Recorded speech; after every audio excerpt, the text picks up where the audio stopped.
महादेव की, तारकेश्वर महादेव की, आरामबाग वासी के अमार आंतरिक शुभेच्छा। बोरोरा प्रणाम एवं छोटोरा अमार भालोबाशा नेबेन।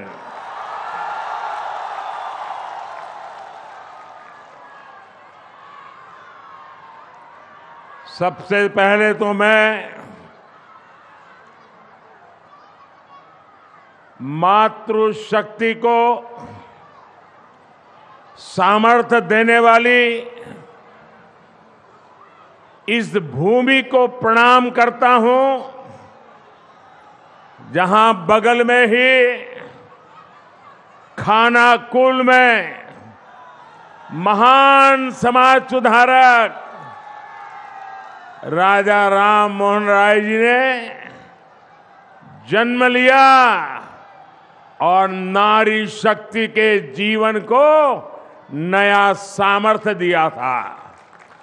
मैं खानाकुल की इस धरती को प्रणाम करता हूं। राजा राम मोहन राय की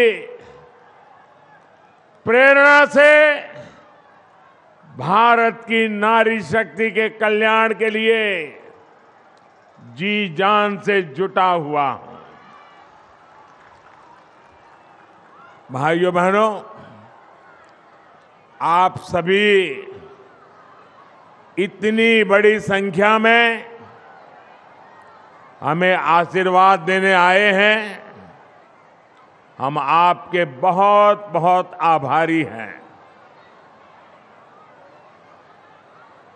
यहां कुछ नौजवान बहुत सुंदर सुंदर चित्र बना करके लाए थे।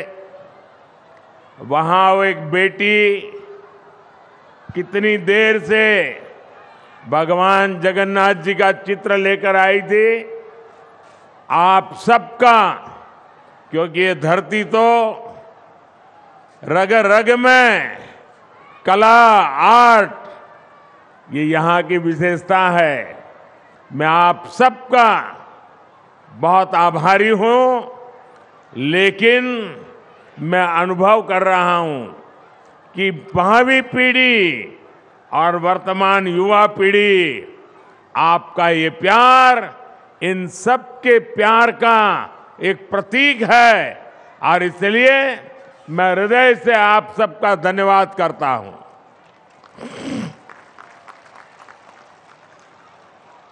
साथियों, अब से कुछ देर पहले मुझे यहां 7,000 करोड़ रुपए से ज्यादा के प्रोजेक्ट का उद्घाटन और शिलान्यास करने का सौभाग्य मिला। इनमें रेल, पोर्ट, पेट्रोलियम और जल शक्ति से जुड़ी परियोजनाएं शामिल है। मैं बंगाल के आप सभी लोगों को इन परियोजनाओं के लिए बहुत बहुत बधाई देता हूं। साथियों, पश्चिम बंगाल आजादी के आंदोलन की प्रेरणा स्थली रही है। गुलामी के विरुद्ध प्रखर नेतृत्व देने वाली यहां के हर संतान का सपना था कि भारत विकास की नई ऊंचाई प्राप्त करे। आज मैं जब बंगाल आया हूं तो कह सकता हूं कि आज का भारत उनका ये सपना पूरा कर रहा है। बीते 10 साल में भारत 11वें नंबर की इकोनॉमी से ऊपर उठकर 5वें नंबर की आर्थिक ताकत बना है। G20 में कैसे भारत की जय जयकार हुई, ये हम सब ने देखा है। आज भारत स्पेस सेक्टर में अग्रणी बन रहा है। जो काम दुनिया का कोई देश नहीं कर पाया, वो हमारे चंद्रयान ने किया है। आज स्पोर्ट्स के क्षेत्र में भी भारत नए रिकॉर्ड बना रहा है। अब आज स्वतंत्र भारत में देश की समृद्धि और हमारा समृद्ध सांस्कृतिक धरोहर फिर से पूरे गौरव से नई ऊंचाई प्राप्त कर रहा है। और ये हम सभी का सौभाग्य है कि 5 सदियों के इंतजार के बाद, 500 साल के बाद प्रभु श्री राम अपने भव्य मंदिर में विराजे हैं। पश्चिम बंगाल में जिस तरह रामलला का स्वागत हुआ, श्री राम के प्रति बंगाल के लोगों की जो आस्था है, उससे पूरा देश प्रभावित है, प्रेरित है। साथियों, देश की इन उपलब्धियों के बीच बंगाल की स्थिति भी आज पूरा देश देख रहा है। मां, माटी, मानुष, ये इसके ढोल पिटने वाली टीएमसी ने संदेश खाली की बहनों के साथ जो किया है, वो देखकर पूरा देश दुखी है, आक्रोशित है। और मैं कह सकता हूं कि राजा राम मोहन राय की आत्मा आज जहां भी होगी, इन लोगों के इन कारनामों के लेकर के अत्यंत दुखी होगी, क्योंकि इन्होंने संदेश खाली में जो किया, राजा राम मोहन राय, उनकी आत्मा आज रोती होगी। टीएमसी के नेता ने संदेश खाली में बहनों बेटियों के साथ दुस्साहस की सारी हदें पार कर दी। जब संदेश खाली की बहनों ने अपनी आवाज बुलंद की, ममता दीदी से मदद मांगी, उन्हें बदले में क्या मिला? मुख्यमंत्री दीदी ने, बंगाल सरकार ने टीएमसी के नेता को बचाने के लिए जो भी कर सकते थे पूरी शक्ति लगा दी।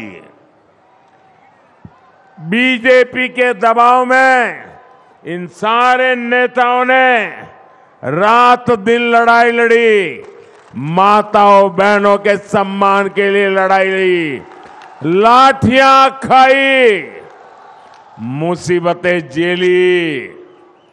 बीजेपी के दबाव में आखिरकार कल बंगाल पुलिस ने आपकी ताकत के सामने झुक करके उस आरोपी को गिरफ्तार करना पड़ा है।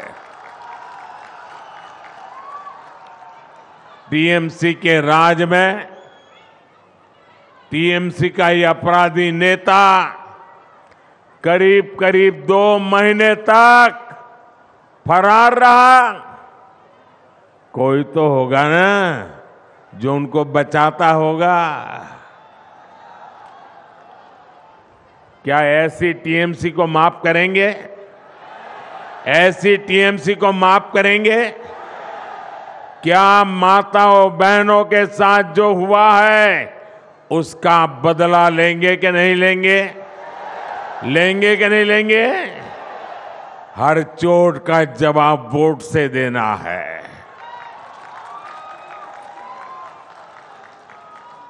आज बंगाल की जनता यहाँ के मुख्यमंत्री दीदी से पूछ रही है, क्या कुछ लोगों का वोट आपके लिए संदेश खाली की पीड़ित महिलाओं से भी ज्यादा अहम हो गया है? अरे शर्म आनी चाहिए। बंगाल के मेरे भाइयों बहनों,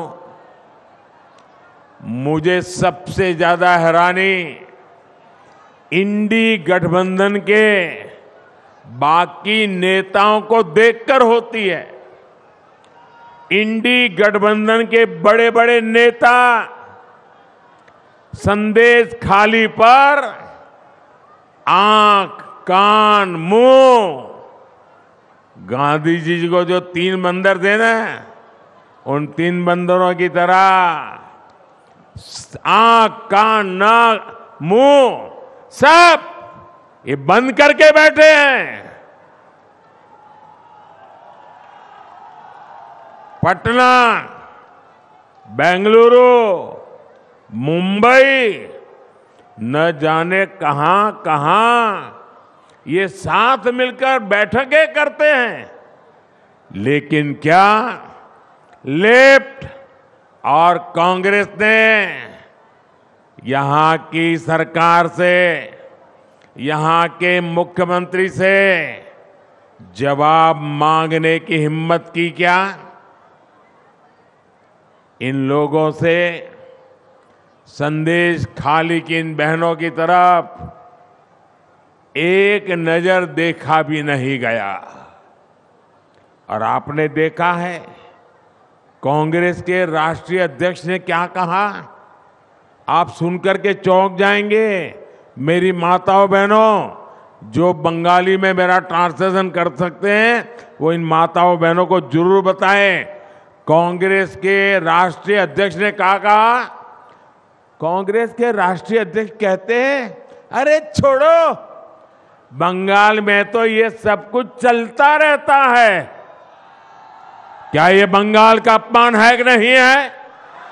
बंगाल की महान परंपरा का अपमान है कि नहीं है? बंगाल की महान संस्कृति का अपमान है कि नहीं है? बंगाल के वीर पुरुषों का अपमान है कि नहीं है? बंगाल के संस्कार प्रिय नागरिकों का अपमान है कि नहीं है?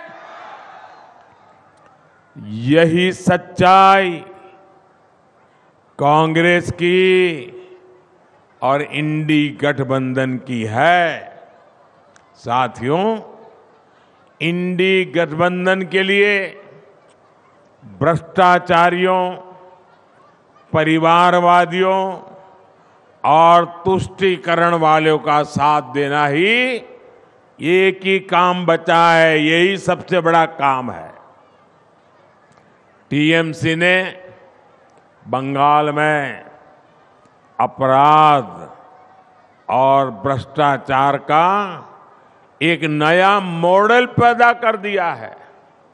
राज्य सरकार भ्रष्टाचार को बढ़ावा देती है, अपराध को बढ़ावा देती है। इतना ही नहीं, अपराधियों को संरक्षण के बदले टीएमसी नेताओं को भर भर के पैसे मिलते हैं। टीएमसी ने यहां प्राइमरी टीचर्स की भर्ती में घोटाला किया कि नहीं किया? घोटाला किया कि नहीं किया? टीएमसी ने यहां म्यूनिसिपैलिटी भर्तियों में घोटाला किया कि नहीं किया? घोटाला किया कि नहीं किया? टीएमसी ने यहां सरकारी सामान की खरीद में घोटाला किया कि नहीं किया? घोटाला किया कि नहीं किया? टीएमसी ने यहां गरीब को राशन देने में घोटाला किया कि नहीं किया? किया कि नहीं किया? गरीब और मध्यम वर्ग की जमीन पर कब्जा करना हो, चीट फंड योजनाओं में घोटाला करना हो, बॉर्डर पर जानवरों की स्मगलिंग करनी हो, टीएमसी ने घोटाले और भ्रष्टाचार के लिए कोई क्षेत्र छोड़ा नहीं है। और इसलिए देखो, टीएमसी के मंत्रियों के घर से नोटों के ढेर निकल रहे हैं, नोटों के ढेर। आपने इतने नोटों के ढेर देखे नहीं देखे? देखे कि नहीं देखे? क्या कभी पहले नोटों का इतने बड़े ढेर देखे थे? कभी सिनेमा में भी देखे थे क्या? क्या कर दिया इन लोगों ने। और ऊपर से यहां की सरकार केंद्रीय जांच एजेंसियों को भी जांच करने से रोकने के लिए हर हथकंडा अपना रही है। यहां के मुख्यमंत्री भ्रष्टाचारियों को बचाने के लिए धरने पर बैठ जाती है। टीएमसी चाहती है कि केंद्र की योजनाओं भी उनको खुली लूट करने का मौका मिले। अब मोदी इनकी मनमानी चलने नहीं दे रहा, इसलिए मोदी को टीएमसी अपना दुश्मन नंबर 1 मानती है। अब आप मुझे बता दीजिए, मैं जरा आपको पूछता हूं, क्या ये टीएमसी की लूट मैं चलने दूं क्या? ये टीएमसी जो करती हो मैं करने दूं क्या? ये पैसा आपका है कि नहीं है? ये बंगाल के लोगों का पैसा है कि नहीं है? आपकी मेहनत का पैसा है कि नहीं है? क्या औरों को लूटने दूं क्या? अगर मैं लड़ाई लड़ता हूं तो सही करता हूं नहीं करता हूं? ये लुटेरों के पीछे मैं कदम उठाता हूं, अच्छा कर रहा हूं नहीं कर रहा हूं? मैं आज बंगाल को वादा कर रहा हूं, मेरी गारंटी है, ये लूटने वालों को लौटाना पड़ेगा। ये मोदी छोड़ने वाला नहीं है।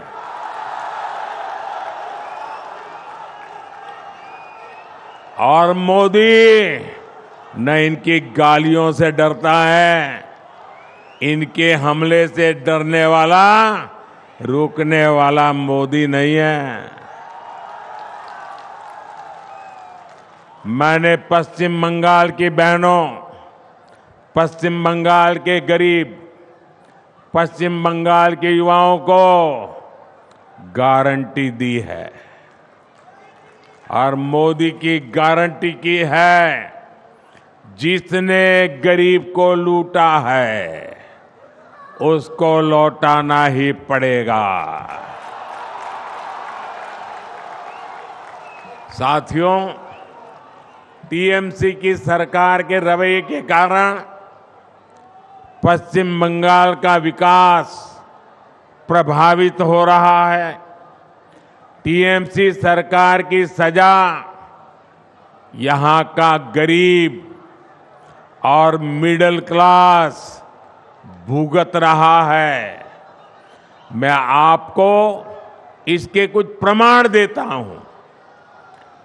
झारिया और रानीगंज कोल फील्ड का प्रोजेक्ट हमने लगभग 6 साल पहले शुरू किया था, लेकिन यहां की सरकार इसको आगे बढ़ने नहीं दे रही है। 18,000 करोड़ रुपए का, ये आंकड़ा याद रखिए, 18,000 करोड़ रुपए जगदीशपुर, हल्दिया और बोकारो धामरा पाइपलाइन प्रोजेक्ट भी 4 साल से पेंडिंग पड़ा है। राज्य सरकार का सहयोग न मिलने के कारण तारकेश्वर से विष्णुपुर रेल लाइन का काम भी रुका पड़ा है। हजारों करोड़ रुपए के ऐसे अनेक प्रोजेक्ट्स जिनके लिए केंद्र सरकार ने पैसा सैंक्शन कर दिया, लेकिन काम नहीं हो पा रहा है। यहां तक कि टीएमसी सरकार गरीबों के घर तक नहीं बनने दे रही है। पूरे देश में मोदी ने 4 करोड़ से अधिक गरीब परिवारों को पक्के घर दिए हैं, पक्के घर मिल चुके। वो पक्के घर में दिवाली होली मना रहे हैं, दुर्गा पूजा कर रहे हैं। पश्चिम बंगाल के गरीब परिवारों के लिए भी केंद्र की भाजपा सरकार ने 45 लाख 45 लाख घर हमने स्वीकृत किए हैं।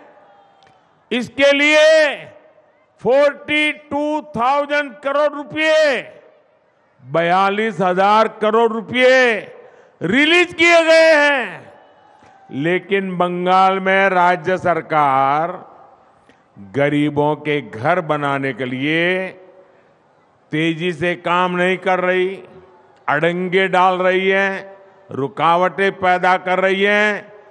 आप मुझे बताइए, पैसे हैं तो गरीबों के घर बनने चाहिए कि नहीं बनने चाहिए? जल्दी से जल्दी बनने चाहिए कि नहीं बनने चाहिए?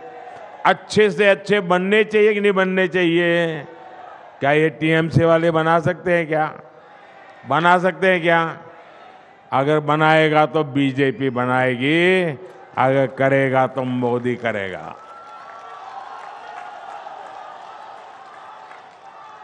मेरी माताएं बहनें इतनी बड़ी तादाद में आई हैं, आपको मैं बताना चाहता हूं।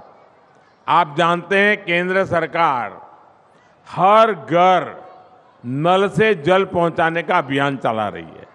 हर घर में पाइप से पानी पहुंचे लिए काम हो रहा है।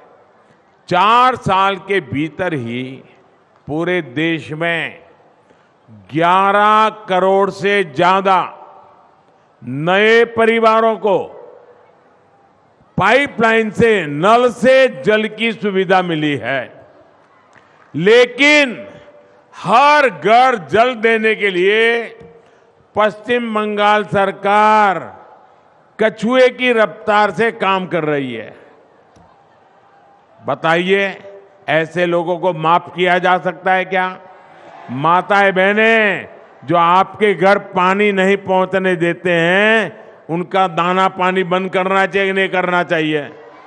करोगे क्या? आपके आशीर्वाद रहेंगे। साथियों, उसे माताओं, बहनों, बेटियों की परेशानियों से कोई लेना देना नहीं है। केंद्र सरकार पैसा दे रही है, लेकिन यहां की सरकार उसका उपयोग भी नहीं कर रही है। साथियों, हर उस योजना से जिससे गरीब का भला होता हो, टीएमसी सरकार उसके सामने दीवार बनकर खड़ी हो गई है। मोदी ने हर गरीब परिवार को 5 लाख रुपए तक के मुफ्त इलाज की गारंटी दी है। आयुष्मान कार्ड से देश भर में करोड़ों गरीब परिवारों का मुफ्त में इलाज हुआ है।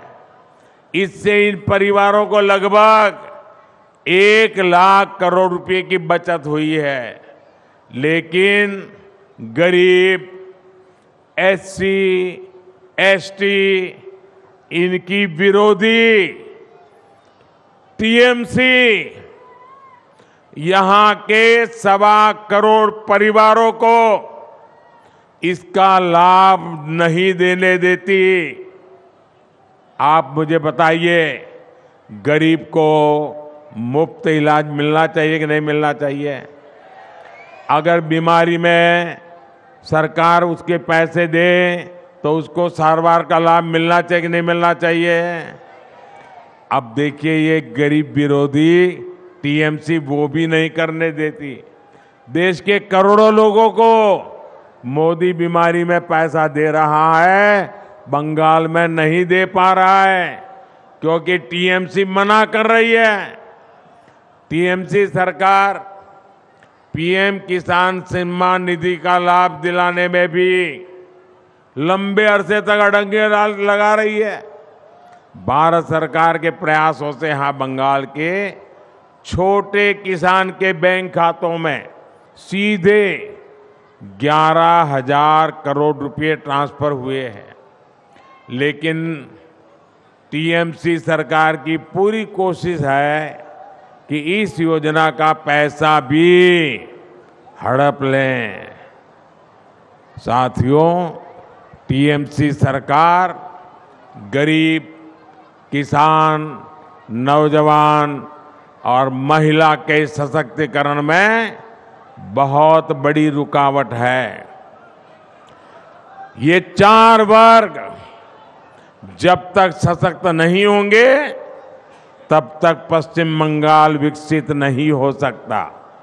इसलिए आज केंद्र सरकार गरीब, किसान, नौजवान और महिला सशक्तिकरण पर सबसे ज्यादा जोर दे रही है। ये भाजपा की ही सरकार है जिसने नारी शक्ति वंदन अधिनियम करके लोकसभा और विधानसभा में महिलाओं को आरक्षण दिया। ये भाजपा की ही सरकार है जिसने नमो ड्रोन दीदी अभियान शुरू किया है। इस अभियान के तहत हम गांव की बहनों बेटियों को आधुनिक ड्रोन उड़ाने की ट्रेनिंग दे रहे हैं। भाजपा की सरकार गांव-गांव में महिला स्वयं सहायता समूहों को लाखों करोड़ की मदद दे रही है जिससे उनकी आमदनी और बढ़े। हमने देश में 3 करोड़ लखपति दीदी 3 करोड़ लखपति दीदी बनाने का भी संकल्प लिया है। साथियों, पश्चिम बंगाल विकसित होगा तभी भारत भी विकसित होगा। इसके लिए जरूरी है कि आने वाले लोकसभा चुनाव में पश्चिम बंगाल की सभी सीटों पर कमल खिलेगा। टीएमसी को घमंड है कि उसके पास एक निश्चित वोट बैंक है। इस बार टीएमसी का ये घमंड भी टूटेगा। इस बार मुस्लिम बहन बेटियां भी टीएमसी के गुंडा राज को उखाड़ फेंकने के लिए आगे आएगी। इस लोकसभा चुनाव के नतीजे पश्चिम बंगाल से टीएमसी सरकार का उसकी विदाई का, उसके पराजय का काउंटडाउन शुरू करेंगे। आज सब दूर की आवाज आ रही है। मैं अभी देख रहा था शुभेंदु जी को और हमारे अध्यक्ष जी बता रहे थे, ऐ बार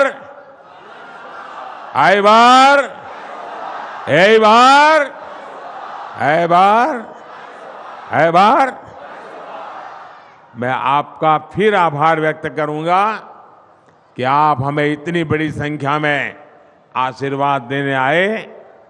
आप अपने अपने गांव जाएंगे तो वहां सबको कहना कि मोदी जी ने प्रणाम कहा है। कहेंगे, दोनों हाथ ऊपर कर मेरे साथ बोलिए, भारत माता की, भारत माता की, भारत माता की, वंदे वंदे वंदे वंदे वंदे वंदे वंदे वंदे वंदे वंदे। बहुत बहुत धन्यवाद।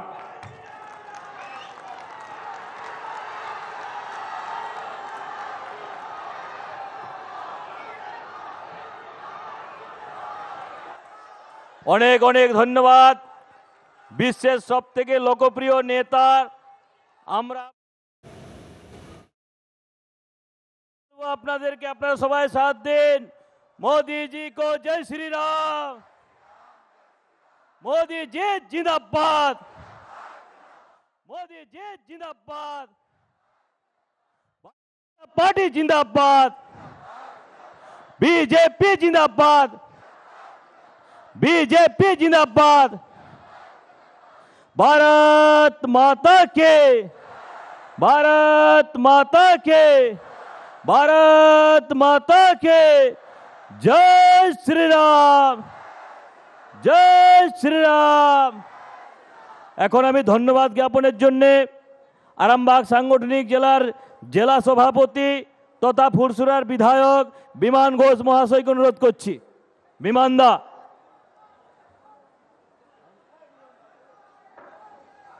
বিমান ঘোষ মহাশয়কে ধন্যবাদ জ্ঞাপনের জন্য।